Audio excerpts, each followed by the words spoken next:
Pemberontakan Angkatan Perang Ratu Adil atau APRA 1950. Ratu Adil adalah mitologi yang sakral di Indonesia. Ratu Adil berasal dari ramalan Jayabaya, yaitu pemimpin yang akan memerintah rakyat dengan adil dan bijaksana, sehingga keadaan akan aman dan rakyat makmur sejahtera. Namun, bagaimana jika mitologi tersebut justru dijadikan sebagai salah satu propaganda politik, seperti yang dilakukan oleh Westerling beserta Angkatan Perang Ratu Adilnya? Dengan menggunakan embel-embel Ratu Adil, Westerling mencoba mencari simpati rakyat untuk melakukan pemberontakan terhadap pemerintah Republik Indonesia. Latar belakang pemberontakan APRA: di antara anggota pasukan KNIL, banyak yang tidak puas terhadap hasil keputusan Konferensi Meja Bundar (KMB). Ringkasannya, mereka tidak suka dengan terbentuknya Negara Kesatuan Republik Indonesia yang pada waktu itu bernama RIS. Apalagi KNIL harus bergabung ke dalam Angkatan Perang Republik Indonesia Serikat (APRIS) bersama Tentara Nasional Indonesia (TNI). Bagi TNI, sebagai pejuang kemerdekaan yang setia, tentu saja agak sulit menerima kehadiran KNIL. Begitu pula bagi KNIL, sulit bergabung dengan TNI, sebab mereka pernah berhadapan satu sama lain dalam pertempuran pada masa Perang Kemerdekaan. Kecemburuan KNIL terhadap TNI semakin menjadi setelah diputuskan bahwa pimpinan APRIS harus berasal dari TNI. Hal ini diperparah dengan sambutan rakyat yang lebih simpatik terhadap keberadaan TNI.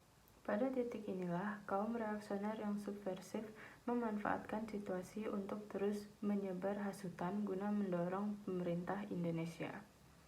Pada pertengahan November 1949, muncul seorang tokoh militer Belanda, Raymond Pierre Westerling, yang mulai menyusun kekuatan dengan menarik anggota KNIL yang didemobilisasikan.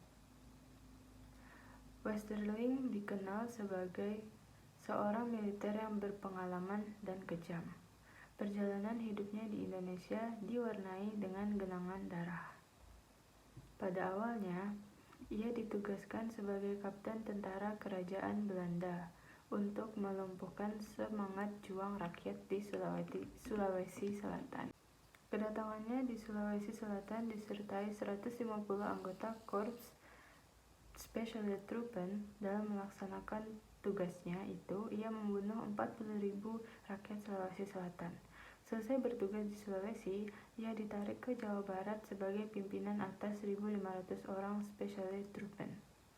Westerling kembali melakukan pembantaian terhadap penduduk di Cibarusah, Cikalong, Tasikmalaya, dan Cirebon. Di Jawa Barat, Westerling tetap berusaha menyebarkan sayap. Kekejamannya itu mendapat penghargaan dari pihak yang berjuang di pihak Belanda.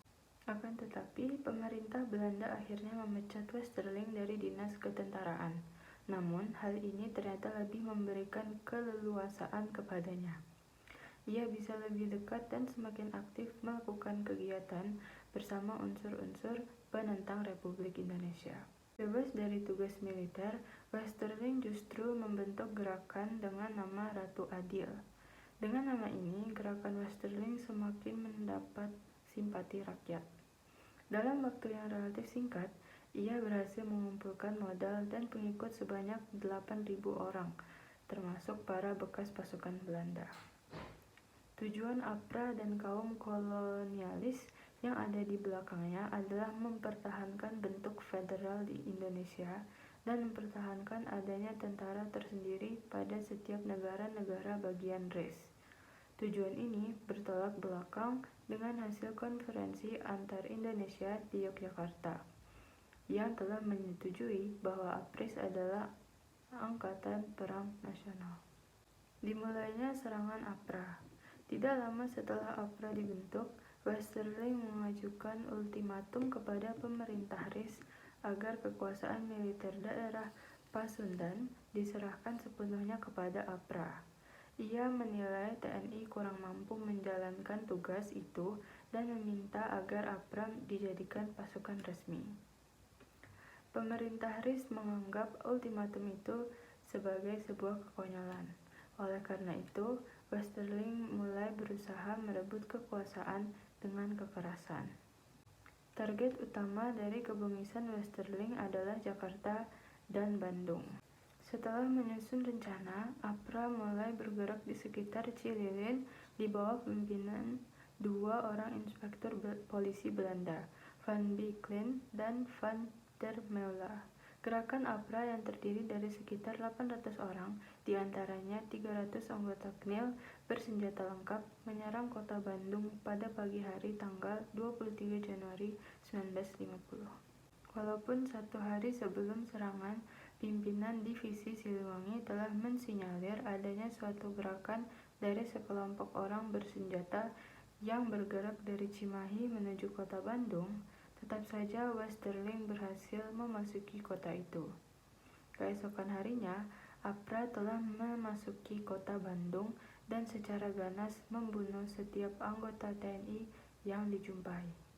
Gerombolan APRA berhasil menduduki markas staf divisi Siliwangi.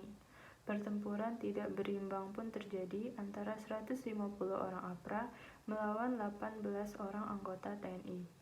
Pertempuran itu menyebabkan 15 orang termasuk Letnan Kolonel Lemboh gugur, sedangkan hanya 3 orang yang berhasil melarikan diri. Secara keseluruhan, gerakan APRA di kota Bandung menyebabkan 79 anggota APRIS gugur dan banyak penduduk sipil menjadi korban pembantaian. Reaksi pemerintah Indonesia untuk menumpas APRA.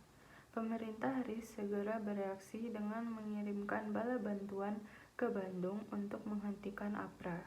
Di Jakarta juga segera diadakan perundingan antara Mohatta sebagai Perdana Menteri RIS dengan Komisaris Tinggi Belanda. Hasilnya, Mayor Jenderal Angeles, komandan tentara Belanda di Bandung, mendesak Westerling untuk pergi dari kota itu. Setelah terdesak, gerombolan APRA pergi meninggalkan Bandung. Setelah meninggalkan Bandung, gerombolan APRA menyebar ke berbagai wilayah dan terus dikejar oleh APRIS. Dengan bantuan rakyat, gerombolan APRA yang telah berjajaran berhasil dilumpuhkan oleh TNI. Selain ke Bandung, gerakan APRA juga diarahkan ke Jakarta. Di daerah ini, Westerling mengadakan kerjasama dengan Sultan Hamid II yang menjadi Menteri Negara tanpa portofolio di dalam Kabinet RIS. Untuk mewujudkan ambisinya, Westerling dan Sultan Hamid II menyusun rencananya sebagai berikut. 1.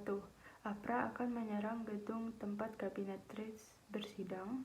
2. Semua Menteri RIS akan diculik. 3. Menteri Pertahanan Sultan Hamengkubuwono ke-9, Sekjen Kementerian Pertahanan Ali Budiarjo, dan pejabat Kepala Staf Angkatan Perang Kol T.B. Simatupang akan dibunuh. Supaya publik tertipu, Sultan Hamid II juga akan ditembak di tangan atau kakinya agar orang mengira bahwa ia juga termasuk yang akan dibunuh Westerling. Sultan Hamid II dijanjikan oleh Westerling akan dijadikan Menteri Pertahanan jika rencana itu sukses.